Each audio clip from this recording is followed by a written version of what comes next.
Hello, I'm Eric Schurenberg, former editor of Inc. and now the brand's CEO. Welcome to day 5 of the Inc. 5000 Vision Conference. Now, there was a time when if your company or your board assigned you an executive coach, it was like being assigned a remedial English class in high school. It meant there was something wrong with you. Now, an executive coach is a badge of honor. It means that you have enough self-awareness to know that leadership is hard, and that you, like all of us, can benefit from having someone critique your form. Marshall Goldsmith, more than anyone else on the planet, is the man responsible for making coaching the admired profession it is today. Marshall is exactly who you want in your corner. He is sharp-eyed, an uncompromising realist, and impossible to bullshit. Every high achiever excuse or dodge you might come up with, he's seen before.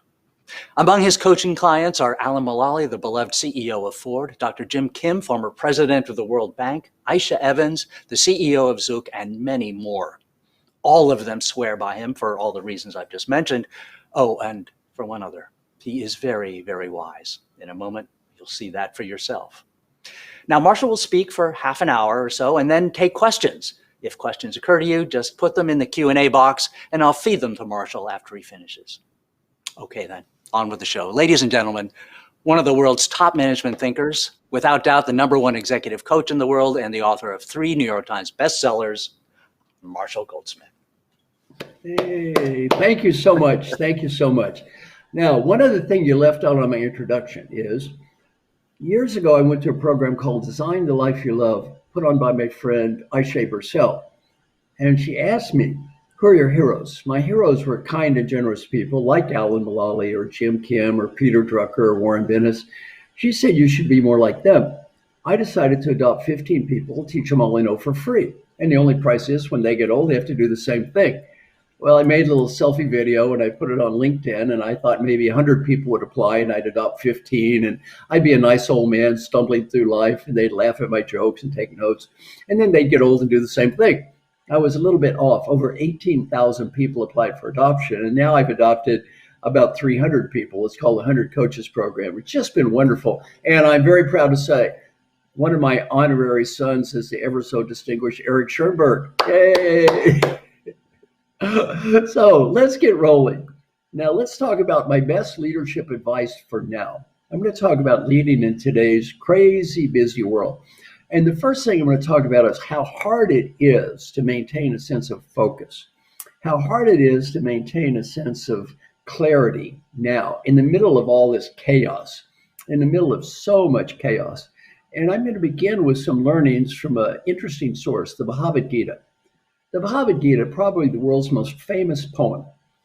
And the protagonist in the Bhagavad Gita is Arjuna.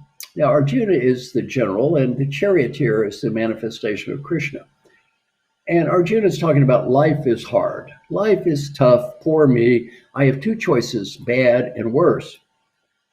And the advice he gets from Krishna is pretty straightforward. He says, number 1, make peace with what is. What is. You may not like it. Make peace with what is. Number 2, don't fixate on what you can't change. Don't fixate on results you cannot control. Focus on what you can control. Number 3, have a clear strategy. At any second in time, have a clear strategy. And then number 4, do your best. Do your best. And then you make peace. You make peace with what is. That is such great advice in today's crazy, busy, hectic world. Now, I'm not a religious Buddhist, but I'm a philosophical Buddhist. I've probably read 400 books on Buddhism. And a very popular, in vogue topic right now is mindfulness. They have mindfulness retreats and mindfulness this and that, books. I'm going to share something that one of my honorary children taught me, Carol Kaufman, that if you don't learn anything else from me today but this one question, you don't need to read the 400 books and you don't need to go to the seminar. It's the best strategy for mindfulness I've ever heard. Keep one question in front of you at all times. Am I being the person that I want to be right now? Am I being the person that I want to be right now? That is mindfulness. One of my good friends is Gary Ridge. Gary's the CEO of WD-40, #1 employee engagement scores in America. He has a huge poster in his office. Am I being the person that I want to be right now? That's about all we can do. And again, you don't need to go to a bunch of courses in mindfulness. As you journey through life, keep asking yourself that one question. Am I being the person that I want to be right now? Now, as a counterpoint to the more esoteric Bhagavad Gita, I'm going to share another parable. The parable of the golfer and the beer can. The golfer and the beer can. Now, the golfer is playing for his little country club championship. He's got a chance to win for the first time. He's on the final tee, the 18th hole. Hits his drive. In front of him, noisy people drinking beer. So annoying, but he blocks it out, hits the drive. Perfect drive, right to the left where he wants it. Something happens. The ball careens and goes into the rough, a terrible lie. He's going, what happened? He walks toward the ball. He sees a beer can. The idiots in front of him have left a beer can. What does a golfer need to do? He's angry. He's pissed off. Those fools, they're ruining my chances. A beer can. What does a golfer got to do? Stop. Breathe. Forget the beer can. Forget the drive. Forget winning the championship. Walk to that ball. Calm down. Breathe. First, what is my strategy? If you're one shot behind, you got to go for the championship, go for the green. 3 shots ahead, pitch over to the fairway, lay up, get a bogey, and win. Whatever your strategy is, you got a strategy. Block out everything. Hit the shot in front of you. Hit the shot in front of you. And especially those of you in leadership roles, the people you manage need to learn that, to block out what they can't change and hit the shot in front of them. Peter Drucker taught me a great lesson. Our mission in life is to make a positive difference, not to prove we're smart or right. We're just here to make a positive difference. All you can ever do in life is you got to hit the shot that's in front of you. Now, during today's hard times, some of us have had to make some tough decisions. You've had to make some tough decisions. And one of my good friends that's been on one of these broadcasts is David Chang. And David has had to close down some restaurants. It's not easy being in the restaurant business, period. But during this period, it's even harder. He's had to make hard decisions. A lot of people listening to me right now, you're going to have to make some hard decisions. Some people are doing great. Yet a lot of people, they're going to have to make some very tough decisions. Another person who's one of my honorary kids is Harry Kramer. Harry was the CEO of Baxter, and then he's now ranked one of the top 10 business school teachers in the world. He's an amazing, amazing man. In our little session in California, Harry was asked a question. Harry, you've had to lay people off. You've had to fire people. You've had to get rid of people. You've had to do things that cause people pain. How do you sleep with yourself at night? Harry had what I think was a brilliant answer. He said 2 questions. Question number 1, did I do what I thought was right? Did I do what I thought was right? Maybe it wasn't right, but did I do what I thought was right? And question 2, did I do my best? Did I do my best? If you're doing what you think is right and you're doing your best, make peace. That's all you can ever do in life. Just make peace. That's all you can ever do. Now I'm going to give you some suggestion as a leader. As a leader, what can you do to help others achieve alignment? Now, as a coach, and Eric mentioned I'm an executive coach, I have a very unique billing system. I don't get paid if my clients don't get better. Better is not judged by me or my clients. Better is judged by everyone around my clients. Now, there's a great way to test if someone actually believes what they're saying. You can ask a person one question and instantly determine their level of belief. I've never seen the question fail. What is that simple question? Do you want to bet on it? Do you want to bet on it? Now, if they say, I believe it, but I don't want to bet on it, they don't believe it. I bet on this every time. When you get paid for results, you learn a little humility and you learn to get real practical. Now, I'm going to share a technique that I used with 7 CEOs, and I can actually mention their names. As Eric said, there's nothing to be ashamed of for having a coach anymore. And I got paid 7 times out of 7. What I'm going to share with you always works. or at least I've never seen it fail. Now, this is called 6-question coaching. And Eric, you can put this up on your website. If you need a copy of it, send me an email, marshall@marshallgoldsmith.com. I'll send you a copy of this 6-question coaching. Here's how it works, and especially good in today's crazy times. You have a dialogue with each of your direct reports, and the dialogue covers 6 basic questions. Now, I did this, for example, Jim Morton. He was the CEO of John Hancock Life Insurance Company. The first year I gave him his 360 feedback in the area of provides needed developmental feedback and coaching. He had an 8 percentile, 8. The last time I did it, 98. He said, I spent less time with people when I was rated 98 than I did when I was rated 8. Yet the time was better spent. So this is a great process. 6 basic questions. Question number 1, have a dialogue with each direct report that sounds like this. First question, where are we going?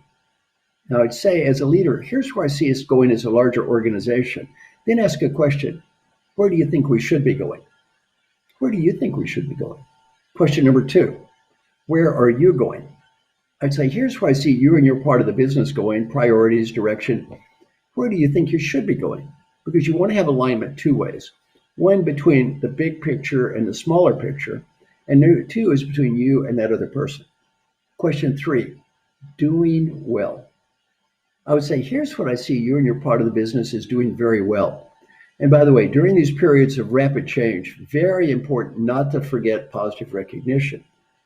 It's tough out there for many people, and you need to recognize their accomplishments. And you need to recognize that they're doing maybe the best they can do under these terrible situations. What are you doing well? You tell them what you think is going well. Then you ask them a question.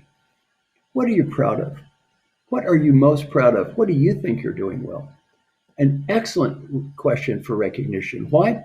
Sometimes as leaders, we don't recognize others not because of maliciousness, but because of ignorance.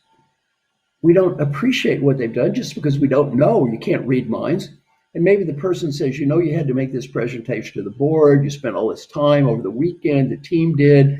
I was so proud of them. You might say, I didn't appreciate that. I didn't understand that. I should recognize the team. Very good. So question 3, doing well. Question 4, suggestions for the future. And those of you that have seen me speak before know I'm very big on something called feed forward. Focus more on the future than the past. They can't change the past anyway. They probably don't need you to beat them up about mistakes they've made. Focus on what can you do better moving forward. So I'd say in the future, here's some suggestions I as your manager might have for you. And then ask a question, a great coaching question.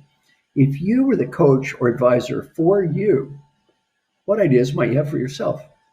Now, this is a very, very good coaching question. Another one of the people I shared this with is George Borst. George was CEO of Toyota Financial Services. George was skeptical about question 4. He said, I think if I asked them, if you were the coach for you, what advice would you have? They'll just say fluff. I'm so dedicated. I work so hard, blah, blah, blah. After he did it, he said, I was very surprised. In most cases, their ideas were better than mine. When I asked them, if you were the coach for you, what ideas would you have?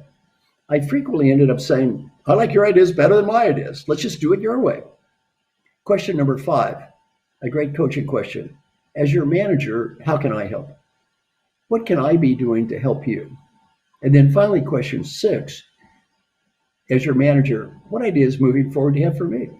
What ideas do you have moving forward for me? 6 basic questions. Question number 1, where are we going? Question number 2, where are you going? Question number 3, doing well. Question number 4, suggestions for the future. Question number 5, how can I help? Question number 6, what suggestions for me? Now, the key to making this process work can be defined in 2 words, mutual responsibility. Mutual responsibility. What does that mean?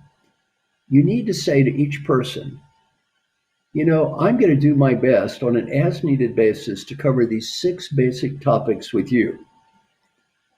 And first thing I want to say is, given the rapid change that we're going through today, our strategy for today may not be our strategy for 6 months from today, 6 years from today, 6 hours from today. Things are changing so rapidly, it's going to be very hard for me to guarantee that this isn't going to change again. I want, though, at any second in time, you to have clarity. you to have certainty. And I want you to help me. Mutual responsibility. What does that mean? If you ever feel overcommitted, if you ever feel not clear on priorities, objectives, you ever feel we're not aligned, I want you to take the responsibility to talk with me. Because if I do my job on an as needed basis and you do your job in between, there is zero reason we're going to have any confusion on clarity, goal setting, alignment, or feedback. In essence, what do you want that person you're coaching to do? You want them at any second in time, going back to the Gita, face the reality that's there. It's pragmatic optimism. I learned from my friend Bill Carrier. Face the reality that's there. Don't hide from it. This is not a time for motivational speeches or pep talks. It's tough for a lot of people. Face the reality that's there. You want them to have a clear strategy. You want them to block out all distractions. You want them, in essence, to hit the shot in front of them. And at any second in time, having the clarity they need to hit that shot in front of them. So that's one of my favorite tools for this crazy time. And again, you want an article about it, send me an email, marshall@marshallgoldsmith.com. I'll send you an article. Now I'm going to share one other technique that I find incredibly effective, period, but particularly good at this point in time, and that's called daily questions. So daily questions, here's how it works. Get out a spreadsheet. On one column, write down a series of questions that represent what's most important in your life, friends, family, coworkers, health, whatever it is. And every question has to be answered with a yes, a no, or a number. Every question. You may like a yes or a no. Yes is recorded as a 1, no is recorded as 0 or a number. Then 7 boxes across. So every day you fill out the little questionnaire. Monday, Tuesday, Wednesday, Thursday, Friday, Saturday, Sunday. And at the end of the week, that spreadsheet will give you a report card. Now I'm going to warn you in advance, the report card at the end of the week will not be as beautiful as corporate values plaque you see stuck up on the wall. I've been doing this for years. When you do this for years, you know what you quickly learn? You learn that life is incredibly easy to talk, and life is incredibly difficult to live. You know, Eric, my good friend, gave me that wonderful introduction, talking about all those wonderful qualities I have. Eric, you left out one. You left out an amazing skill I have. I'm shocked that you left it out of my introduction. What is that skill? I have the ability to screw something up every day. Amazing. I always amaze myself. I seem to have the unerring ability to screw something up every day. Well, the problem with this daily question process is I get to look at it every day. It's not that pretty. Now, what I'm going to teach you is real easy to understand. It is really hard to do. It takes 3 minutes a day. It'll help you get better at anything. Half the people quit in 2 weeks, and they don't quit because it doesn't work. They quit because it does work. I've had somebody call me up on the phone almost every day for the past 25 years to make sure I do this. Well, somebody asked me, why do you have someone call you on the phone every day? Don't you know the theory about how to change behavior? I wrote the theory about how to change behavior. I have someone call me up on the phone every day because, why? I need help. And it's okay. You see, my name is Marshall Goldsmith. As Eric said, I got ranked #1 leadership thinker and coach in the whole world. Yet I have somebody call me on the phone just tell me every day. Why? My name is Marshall Goldsmith. I'm too cowardly to do this stuff by myself. I'm too undisciplined to do this stuff by myself. I need help, and it's okay. As Eric mentioned in my book, Triggers, 27 major CEOs endorsed that book. Why am I so proud? 30 years ago, no CEO had been a coach. They've been ashamed, embarrassed. Today, these are 27 real important people saying, hey, I was CEO of the year in the United States. I need help. Yeah, I'm the #1 restaurant guy in the world. I need help. I won the Presidential Medal of Freedom. I need help. I'm the CEO of Pfizer. I need help. Well, we all need help. Once we admit we need help, life is better for everybody. Now, I'm going to give you my first 6 questions. Then I'm going to talk about a process I learned from my friend Alan Mullally, combining with what I do, and share my new coaching approach with you, which I think you're going to really like. And anyone can implement this stuff. Oh, by the way, all my material I put online. You may copy, share, download, duplicate. use in church, charity, translate, use any of my material any way you wish. I have what's called a reverse franchising model. The franchising model is I have intellectual property. You buy the rights to use it. You do what I tell you. And if you don't use it the way I said, I sue you. Or if you don't send me money, I sue you. Mine is different. I have intellectual property. I give it to everybody. And you do whatever you want. And you change it around, put your name on it, translate it. I don't care. Do whatever you want. And you don't have to send me any money. It's okay. It's okay. I'm a Buddhist. A lot of my stuff is basically Buddhist stuff. Buddha never charged me any money. It's okay. I called him up. Should I send you commission checks? He said, no, it's fine. It's fine. Do whatever you want. So anyway, all my stuff, do whatever you want. Now, what are my first 6 questions every day? If you do nothing but this, it's going to help you have a better life. Question number 1, every day. And they all begin with the phrase, did I do my best to? Now, I learned this from my daughter, Kelly Goldsmith. Dr. Kelly, she's, some of you may have seen her before. She graduated from Duke. She was on a TV show, Survivor Africa. She worked for Mark Burnett 2 years. She went to Yale. She got 2 master's degrees and a PhD. She was a professor at the Kellogg School. Now she has tenure at Vanderbilt. So she's already applying for full professor, and she's 40. So very proud of Dr. Kelly. So I'm talking to my daughter, Kelly. I said, Kelly, she's reviewing this daily question thing with me. We talked about employee engagement. She said, everything in employee engagement is a passive question. Do you have clear goals, meaningful work? Do you have work? She said, nothing wrong with these questions. They're good questions. She said, though, when we deal with passive questions and we have a problem, we blame the environment. She said, teach people to ask active questions, especially questions that begin with the phrase, did I do my best to? Did I do my best to? Why? There's nobody to blame. You take responsibility. So here are my first 6 questions every day, and they all begin with the phrase, did I do my best to? Number 1, did I do my best to set clear goals? Now, that sounds easy enough. Every weekend, I spend 6 hours, my friend Mark Thompson and I, we talk to 50 of the most distinguished leaders in the world every weekend in different groups. You'd be amazed how many of these people who are total achieveaholics, did I do my best to set clear goals? 1 out of 10 scale. 10 is high, 1 is low. They'll say 3, 4, 2. It's always the same. I woke up, I looked at my little phone there. Oh, get the message, little email. And then it's like 6 o'clock and I'm tired. And I think, what happened? What happened? Well, I guess if I set a clear goal, it was respond to crap all day, because that's all I did, just responding to crap all day. So number 1, did I do my best to set clear goals? Number 2, did I do my best to make progress toward achieving my goals? Rather than saying, did the company help me, did I help myself? Number 3, did I do my best to find meaning? Now let's stop and talk about this one. Let's stop and talk about this. Did I do my best to find meaning? There's 2 flight attendants. They're on the same flight. One's positive, motivated, upbeat, enthusiastic. One's negative, bitter, angry, and cynical. How many of you have been on that plane? One is creating meaning. They want the passenger to have a great experience. It's important to them. They're finding meaning in the job. The other one says, I'm just a glorified waitress. This is stupid. Same job.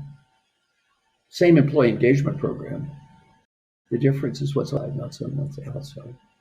So did I do my best every day to create meaning, to find meaning? Question number 4, and did I do my best to be happy? Now, 1 to 10 scale, did I do my best to be happy? In my book, Triggers, I talk about a dialogue I had with 3 of the smartest people I ever met. One of them is Dr. Jim Kim. Eric mentioned him. Dr. Jim Kim, I love this guy. He has a simultaneous MD and PhD with honors from Harvard in anthropology in 5 years. Now, to put this in context, a normal human takes 8 years to get a PhD in anthropology from Harvard.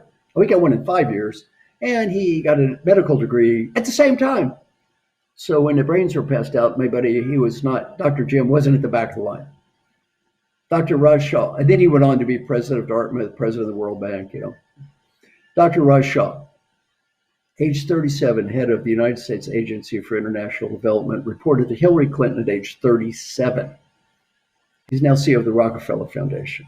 And Dr. John Noseworthy, the head of the Mayo Clinic. All three of these are my honorary children. So all three of them, one-on-one dialogue, I ask a question. On an average day, how would you score it 1 to 10? Did I do my best to be happy? All three said it never dawned on me to try to be happy. It never dawned on me to try to be happy. Well, they're all medical doctors. So I said, did it dawn on you that you're going to die? Did they cover that in medical school? Death. He said, oh, yes, they did cover that in medical school, death. Now I said, do you think this is a silly question or a trivial question? They said, no. It's a very important question I just forgot to ask. My favorite line in my book, Triggers, is this. Even the greatest sharpshooter can miss a very big target. Even the greatest sharpshooter can miss a very big target. These are three of the most brilliant people I've ever met in my life. They forgot to try to be happy.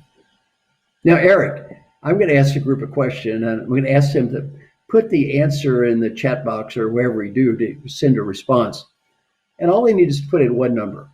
1 to 10 scale, 10 is high. What score would you give yourself on, did I do my best to be happy on the average day? And then I'll tell the group how your score is compared with the rest of the world.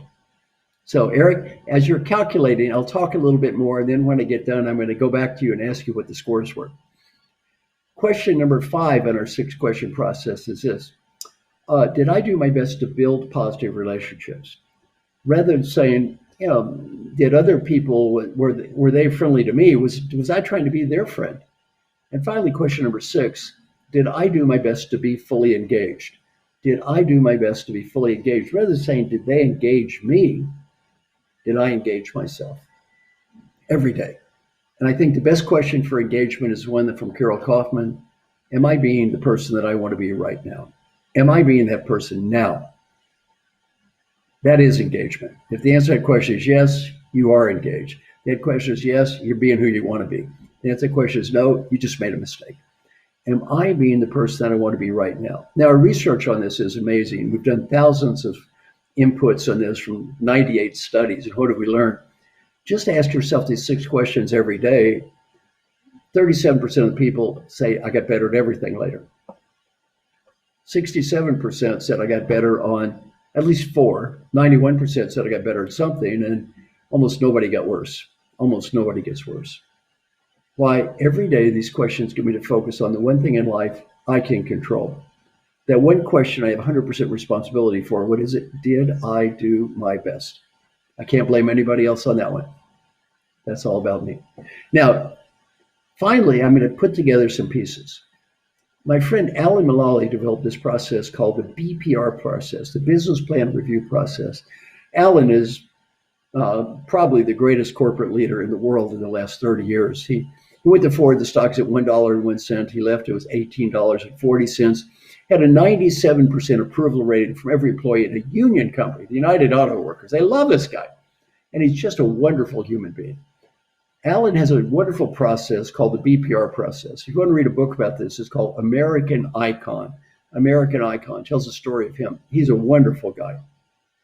And again, I'm supposed to be his coach, which is kind of a joke because I'm sure I learned 10 times from him what he learned from me. So I said to Alan, explain the BPR process. And what he does is first he has a checklist, clear behavioral priorities. And if you've read my books, none of these are unusual. Treat people with respect. And, don't make jokes about others, don't make bad comments, and just common sense. Yet he did something I've never seen any other leader do. He makes sure people do this checklist. He doesn't have a checklist. He makes sure they live that way. If they don't live that way, go work someplace else. The other thing Alan does that's amazing in his BPR process is every week, every leader has to share their top priorities, red, yellow, green. Green means I'm on plan. Yellow, I'm not on plan, but I have a strategy. And red is I'm not on plan, no strategy. The first week, he does this. Company's losing $17 billion, billion with a B. Everyone says green. Alan goes, well, let's see. We're losing $17 billion and everybody's on plan. Maybe that's a bad plan. Bad plan. Bad plan. Do it again. Finally, somebody says red. He stands up and applauds and he says, Thank you for having the courage to say red. You don't plan, you don't have to get there. It's okay. And I'm the CEO for it. I know less than you, and that's okay too. Why don't we just find somebody, some smart young engineer who can answer the question and solve the problem?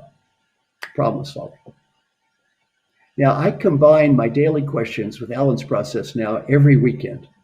My friend Mark Thompson and we have 6 hours every weekend with 50 amazing people. These include people like President of the World Bank, the Rockefeller Foundation, CEO of Cardinal Health, the head of the Olympic Committee, Curtis Martin, who's a wonderful guy, National Football League Hall of Fame guy, Pau Gasol, played with Kobe and the Lakers, NBA champion twice. We have Broadway stars. We have the guy that played Aladdin, Telly from Aladdin. We have a woman that just got nominated for the Tony this year. We have Broadway stars. We have producers. We have athletes. We have authors. We have thinkers. We have all these great people. Every week, they stand up in front of a little group, and we have them rotate groups, but they're in a group of 6 to 10 people every week, and they go through these 6 questions. Every week they say, okay, this week, how did I do on, did I do my best to set clear goals? Every week, how did I do in terms of making progress? How did I do in finding meaning? How did I do in terms of being happy? How did I do in terms of building positive relationships? How did I do in terms of being fully engaged? And then they write their own questions, 3 or 4 of their own questions they combine with the 6. They share those every week. Then every week they talk about what they learned, what are they proud of. Every week we practice feed forward. Everyone just tries to help everybody. And the rules are you give them ideas, they share the ideas, we learn from people, you say thank you, you don't critique people, and people love it. Why? We have accountability without judgment. We have accountability without judgment. Every week they're accountable. They have to stand up in front of everybody and share all this stuff. And we don't have judgment. Nobody's putting anybody down. Nobody has to be ashamed. And the other thing I've learned, and this is true for CEOs at almost any size company now, is it's lonely out there. And guess what? It's getting lonelier. It used to be lonelier at the top. Now it's much lonelier at the top. People are afraid of saying the wrong word, making the wrong comment. Social media, people making fun of them, saying bad things about them, saying bad things about the company, attacking them. A lot of leaders now are afraid to say much of anything. It's so nice to be in a group every weekend for at least an hour a week to be a human being. You don't have to show off. You don't have to worry about everything you say is perfectly correct. Nobody's going to make fun of you. And you get people to try to help you. This may sound trivial. It's not. It's not. So my final advice for you is let's review what I taught. First, pragmatic optimism. Face the hard reality that's out there today. Don't hide from it. Motivational speeches, pep talk, everything is wonderful. That's not going to do it. You need to be realistic, pragmatic, and at the same time optimistic. Number 2 is the 6 questions. A great 6-question coaching process to keep yourself aligned and the people that you're working with, keep them aligned. The next thing I want to talk about is the daily questions. A great process for you to do by yourself. And if you're anything like me, you probably can't do it by yourself. It's too hard. Just get somebody to help you. Get somebody to help you. And then finally, we talked about Alan's process. Great to do for your teams. Also, though, the LPR process. If you have some peers, you can do this with each other. You don't need a formal program. Just get 6 or 8 people and meet every week. Talk about your life. Have some people to help you. And to the degree you can do this, I think you'll find the process incredibly helpful. Now, enough of my talk. It's time for some questions. I'd like for you to submit any questions you might have for me. But before we get into this, let me turn it over to my good friend, Eric. Eric. Marshall, thank you so much. That was great, as I knew it would be. It was fabulous. Let's first go back to what you had asked everyone to do, which was to rate themselves and whether they had done their best to be happy. And the number came in about where you predicted it would come in, around 3. What do you make of that? 3. That's 3 on a scale of 1 to 10. Not good. Now, Eric, remember when you were in school? If you took a test and got 3 out of 10, 30%, would you be proud of that score or would you be ashamed of that score? I would not have wanted to take that score back to my parents. You would have been ashamed. Yeah. Eric, have you taken many tests in your life over the years? How many tests? Thousands, right? Yeah. You know, Eric, Thousands. that little test I just gave every listener was more important than any of those stupid tests they took in school. It was more important than any of those tests. Raise the damn score. Raise the score. And by the way, the question didn't even say I was happy. The question Yes. says, did I even try to be happy today? Now, as I mentioned to my 3 friends, the medical doctors, and Eric, I'm going to put this in my next book. So I hope your listeners don't share this. It's not published yet, so this is confidential. But on my next book, I've done some amazing research. You know what I've learned? I've learned we're all going to be equally dead. Yes, I've learned that in my research. Yeah, we're all going to be equally dead. Well, if you imagine you're dying, you look back on your life, you say, how'd you do it? Did I do my best to be happy? 3 out of 10. Bad score. Dumb idea. Raise the score. Now, Eric, another thing. Eric, you have a wonderful daughter. I've asked thousands of parents around the world this question. When my child grows up, I want my child to be. What is the number one score? Number one word, no matter what country I'm in. When my child grows up, I want my child to be one word. What's the word? Happy. Yeah, you want your kid to be happy? You want your parents to be happy. You want the people who love you to be happy. You want the people who work with you to be happy. Now, do you believe in leadership by example? You go first. You be happy. You go first. Yeah. Why are you preaching at them to be happy when you give yourself a crappy 3 out of 10? What kind of role model is that? You be happy. I hate to be mean to your listeners here, Eric, but 3 out of 10, not impressive. Now, Eric, are the people on this call they typically considered stupid people or smart people? Oh, smart people for sure. Very smart. In my book, even the greatest sharpshooter can miss a big target. You got some sharpshooters missing a real big target. Yeah, that's a big one. Marshall, while we're talking about your book is about something you call the earned life. What is that? My new book. We got a new title now, too, even a better title. Are you ready? Now, my biggest selling book is called What Got You Here Won't Get You There. Now, I've written or edited 43 books. I've done 6 bestsellers, 3 big bestsellers, but that book sold half of all the books. That book is a mega bestseller. I mean, that book is like a machine. It's still selling copies now.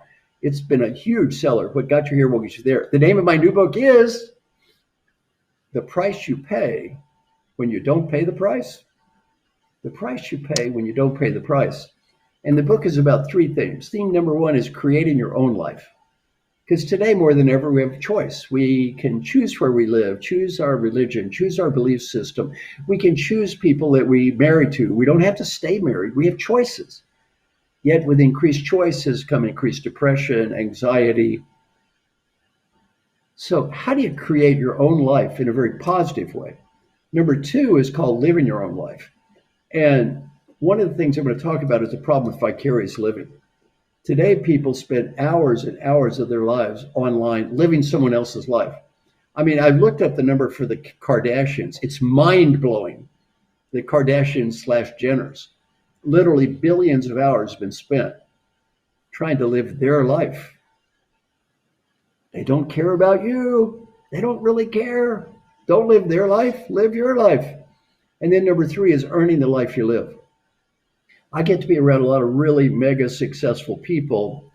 Yet one thing I've learned about success, the National Football League, the statistics are tragic. Depression, People going bankrupt, getting divorced. NBA, not as bad as the football league, but not good. The Olympics. Michael Phelps did a great movie called The Weight of Gold about how people achieve these things and then go through periods of pretty extreme depression, anxiety, suicide. Why? You've got to keep earning your life. Every day we have to start over. Every time I take a breath, it's a new me. Every day is a new day. And you can't sit there and say, I won Super Bowl III. Who cares? You don't even care. You can't live in the past. So as we journey through life, we just have to every day realize I've got to earn self-respect. I've got to earn the respect of other people. I've got to earn the life I'm living. And if I don't pay the price, I will pay the price. The price I pay when I don't pay the price. So anyway, thank you. Eric, next question. All right. Here's a question from a viewer. The question is, suppose you ask yourself that question, am I being the person I want to be right now? And the answer is no. What do you do? Well, first thing you start doing is changing yourself. You see, my mission as a coach, I do not try to make people who they don't want to be. I help people be who they don't want to be. So if you're not being the person you want to be right now, it's time to change. Now, that doesn't necessarily mean leave your job, because sometimes you're just in a position you can't get out of, you need the money, you're kind of stuck. It's okay. But here's the point. If you're not being who you want to be, you figure out, how can I get out of here? What can I do to get out of here? How can I leave? And Eric, you've seen me do this many times. One of the most common things I teach people as their coaches, I tell people, if I tell you to leave, leave. 100% of the leaders I told to leave, they've left to thank me. 100%. They have a perfect batting average. Look, sometimes you need to leave. If every day you look in that mirror saying, I'm not being the person I want to be, all right, you got two choices. One, change your definition of who you want to be, or two, leave. You don't have to leave now, but as soon as you can, get out. Life is too short. Life is too short. And again, the price you pay if you don't pay the price. If you don't pay the price required to get out, you're going to pay the price for the rest of your life for being somebody who you don't want to be. Excellent question. Here's another question that I think is kind of on the same order. It's how do you make peace with your past, and how do you get over that and set a clear plan for your future? Well, very important. Again, I'm going to give you some good Buddhist advice. Buddhism is largely about acceptance. And you know what I've learned? Maybe I should put this in one of my upcoming books. I really can't change the past. I can't change the past. So what do I gain by beating myself over the head for things I did in the past? You need to let go of the past. You need to let go of the past. And I think very important to forgive ourselves. Now, do you want your kids to walk around through life feeling miserable and not forgiving themselves? No. Forgive yourself. Forgive yourself for being human. Forgive yourself for being human. We all make mistakes. I have made mistakes. You've made mistakes. I coach every weekend 50 amazing people. I haven't seen any perfect ones yet. I haven't met anybody that's perfect yet. We all make mistakes every week. Not do we just make mistakes. Hell, we make mistakes every week. As I said, I do it every day. I've got a lot of flaws. One flaw I do not have, self-forgiveness. So everybody look up here. I want you all to smile. Big smile from everybody. Take a deep breath. Do your hand like this. I forgive myself for being human. I forgive myself for being human. Don't carry that crap around. Life is too short. Life is too short. Here's a question from a viewer who has a particular idea about what happiness means. The premise of the question is that happiness is being in a zone of comfort, but being an innovative leader and being a creative person means you're constantly getting out of your comfort zone. How do you reconcile doing your best to be happy with also doing your best to be innovative and creative? Excellent question. Excellent question. Let me think for a second because I'm going to write about this. I'm going to make sure I get the right word. Oh, I got it. I got it. Number one, that's a great question. Why is it a great question? I have an answer. What's the definition of a bad question? I don't have an answer. That's a great question. I have an answer. First, I do not define happiness the way you define happiness at all. I never define happiness as comfort. So I don't define happiness that way at all. Second, here's how I define happiness. I'm going to contrast it with meaning. And by the way, Eric, I'm not saying my definition is the right definition or a good definition or a better definition. It's just what I mean when I use this word. To me, happiness is joy in the process. I love what I'm doing. I have joy in the process. Meaning is the results of what I'm doing are important to me. The results of what I'm doing are important to me. So as we journey through life, you need to achieve simultaneous happiness and meaning. What does that mean? If you just try to amuse yourself or comfort, well, the problem is your life may be empty. I mean, Eric, instead of doing this talk, I have another opportunity. I don't have to be doing this talk. Eric, you know what I could be doing? I could be playing crappy golf with old men at the country club while discussing gallbladder surgery and eating chicken salad sandwiches. I could do that. Yet, maybe not. Maybe not. Why? There's no meaning there. It doesn't mean anything to me. Well, you need to do two things. One, by happiness, I mean you enjoy the process. And two, at the same time, what you're doing is meaningful for you. And you need to do both simultaneously. Now, there's another term in my upcoming book I'm going to use. Comfort can be a bad thing in many ways. Comfort keeps us from changing. I don't define happiness as comfort at all. There's a term I'm going to use in my new book called disfulfillment. And that's different than dissatisfaction. By the way, I just made that term up, disfulfillment. I kind of like it, disfulfillment. Dissatisfaction means I'm unhappy now. Disfulfillment means maybe I'm comfortable now. I'm not unhappy, yet I realize I could be more.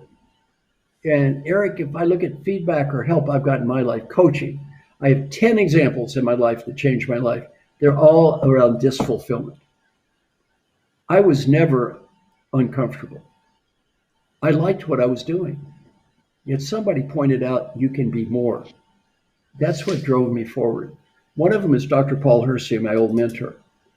I mean, look, I was a college professor. I was making $15,000 a year. He got double booked. He said, do you mind doing what I do? I said, I don't know. He said, I'll pay $1,000 for a day. I'm making $15,000 a year. That's 43 years ago. I'm a poor kid 28 years ago. Give me $1,000 a day. You know what I said? Sign me up, coach. Well, I ended up being very successful. Okay, that's good. I'm doing these programs, very successful, making money, all good. He called me in and he said, here's your problem. You're too good at what you do. You're making too much money. You're too comfortable. You're never going to be who you could be. You're not writing. You're not thinking. You're not challenging yourself. You're not becoming who you could be. I wasn't dissatisfied. He created disfulfillment. What does that mean? I'm not satisfied with the present or the past. He made me realize in the future, I could be more. He created this disfulfillment. 10 stories in my life in the book about how my life changed. And they all revolve around that theme, you could be more. You can be more. So there's another word I haven't talked about yet called regret. What happens when you don't pay the price? The price you pay for not paying the price, regret. And you don't want to go through life, and this is a wonderful question, saying, I could have been more. I could have been more. So again, don't confuse comfort with fulfillment. Sometimes comfort can be the antithesis of fulfillment. And number one, you should try to be happy where you are, find meaning where you are, and at the same time, keep challenging yourself and asking a question. How can I be more? What can I be more? Because you don't want to look back on your life and say, yeah, I was pretty happy and comfortable. I could have been more. I regret that I did not become more. Excellent question. Excellent question. Thank you. Here's another excellent question from a viewer. It's related to to the fundamental question of, am I being the person I want to be right now? Is there a kind of person that you ought to want to be? Here, in my work, I'm not in the business of telling people who they should be. Now, I'm not saying there's anything wrong with that. That's just not what I do. My whole area of expertise is my mission is to help people become the person they want to be. And Eric, you've met most of the people, many of the people I've worked with. These are great people. They don't need me to give them a morality speech about who they should be. I'm just trying to help them be the person that they want to be. Now, if someone wants to be evil and terrible, I guess I'm maybe doing more harm than good. I'm like a doctor, though. When you come into the doctor doesn't question who you are. If you got a broken leg, they help you fix your leg. I'm kind of like that doctor. I try to help people become the person they want to be, and I'm very agnostic because I'm not them. I don't tell them who this person is. I don't make statements about who they should be. I'm just here to help them live the life they want to live. And the other thing I've learned, Eric, in my job, if it doesn't come from inside them, I can't make people change that don't care. I just work with people that do want to get better and do care. So, very good question. Next.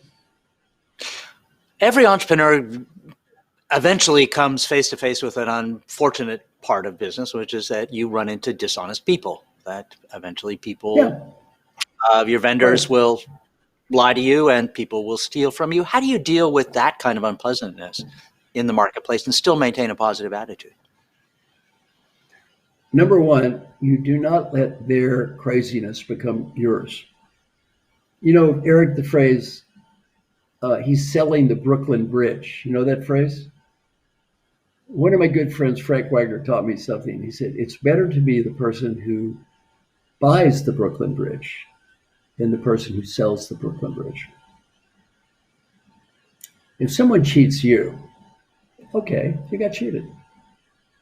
Forgive yourself. That's not your soul. That's their soul. Mm-hmm.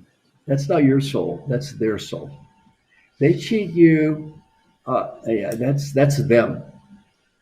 There's nothing to be ashamed about in terms of being cheated at all. Forgive yourself for making bad choices. On the other hand, you don't become them. You don't use that as an excuse to be like them. I was on a plane once with an interesting guy. He was an entrepreneur. He's worth millions and millions of dollars. And he was going on and on about some guy kind of exaggerated what the company was worth. He bought the company. He's all pissed off and angry, blah, blah, blah, blah, blah. 3 hours I'm listening to him bitch about this. I finally say to the guy, look, what are you worth? He's worth tens of millions of dollars. You have a nice wife? Kids? Healthy? I'm talking to some damn guy from Switzerland who's rich, got a nice wife and 2 kids, and is healthy. How many blessings do you have? Thousands. Okay. You made a bad decision. Some guy cheated you. Who gives a shit? Sell the company, move on with your life, and be happy. Why are you carrying this crap around? Let it go. Let it go. Now, Eric, the story of the 2 monks. 2 monks are walking by the stream. The monks see a woman. She has on a beautiful silk dress and she's crying. One monk says, why are you crying? She says, I have on this beautiful dress, yet I must cross the stream to get to the wedding. If I cross the stream, I'm going to ruin my beautiful dress. One monk says, we can't help you. We can't touch women. Against the rules. The other monk says, oh, to heck with the rules. Picks her up on the shoulder, carries her across the stream and drops her off. Oh, she's so happy. Thank you, nice monk. Thank you. The monk is happy. Thank you. He splashes back across the stream. His friend, the other monk, is angry. You're a bad monk, bad monk, disgusting bad monk. The wet monk says, why am I bad? We're not supposed to even touch women. You pick that woman up, carry her on his shoulders. You're a bad monk. What do you have to say for yourself? The wet monk says, shit happens. They walk back to the home of monks, all the way back. Bad monk, bad monk. The wet monk dries off and goes to sleep. Middle of the night, his colleague wakes him up. You're a bad monk, bad monk. The wet monk, why am I bad? Because you carried that woman. The sleepy monk says, what woman? What woman? The angry monk says, the woman you carried across the stream. The sleepy monk says, Oh, her. I only carried her across the stream. You carried her all the way back to the monastery. My advice to your friend, leave it at the stream. Quit carrying it around. Quit carrying it around. You carried it into this webinar. Leave it at the stream. In life, we're going to deal with crazy people. We're going to deal with irrational people. We're going to deal with people sometimes that cheat us. Okay, that's fine. It is what it is. Do your best. Make peace. Next. You talked about the people who had a beneficial effect on you, Dr. Paul Percy, Alan Mulally. One person I know who was a mentor of yours, an important mentor of yours, is Frances Hesselbein. Would you talk about her and what you learned from Frances? Well, number one, I love Frances. I'm going to be speaking. I have the honor of speaking in 8 days at her birthday. I believe she's going to be 106 years old. So you've met her, wonderful woman, inspiration, a role model. And Frances always believed in me. And Frances encouraged me to be more. She always told me, you can do better, you can do more. She never put me down. She always believed in me. Peter Drucker said Frances was the greatest leader he ever met. So she's a great inspiration for me and more. I'm going to tell you one quick story about her. She's the CEO of the Girl Scouts, and she called me up to teach a class for the top women leaders. And I said, I could do this, but only on Saturday. She said, well, sure, you're a volunteer. You show up on Saturday, we show up on Saturday, no problem. I said, I'm embarrassed to say, but my clothes, every week I'm in a different city, my clothes are dirty. Have you already cleaned my clothes? So when I leave, I have clean clothes. She said, oh, not a problem. We have a laundry facility. Take all your dirty clothes, put them in a pile in the floor, have someone pick up your dirty clothes and take them over to the laundry, and you'll get your clothes cleaned. All's fine. Fine. I do that. Pile of dirty clothes, dirty socks, underwear on a pile on the floor. The next morning, I'm having breakfast with the CEO of the Girl Scout in LA, New York, Chicago, all the big cities, very distinguished women, having breakfast. I look walking across the hall, it's Frances Hesselbein. She's carrying my clothes to the laundry in front of every one of those women. She's the CEO. She didn't have to carry the clothes. She didn't have to carry the clothes. What kind of message was she sending? What kind of a role model was she? Amazing. My friend Curtis Martin, wonderful athlete, NFL Hall of Fame. He played for the Jets. He was the captain. He was the last one to leave the locker room every Sunday, and he cleaned the room up. He picked up the dirty clothes. Why? Message. Message. That's a great role model. I can be more doesn't just mean make more money. I can be more as a human being. So Frances Hesselbein, a great inspiration for that.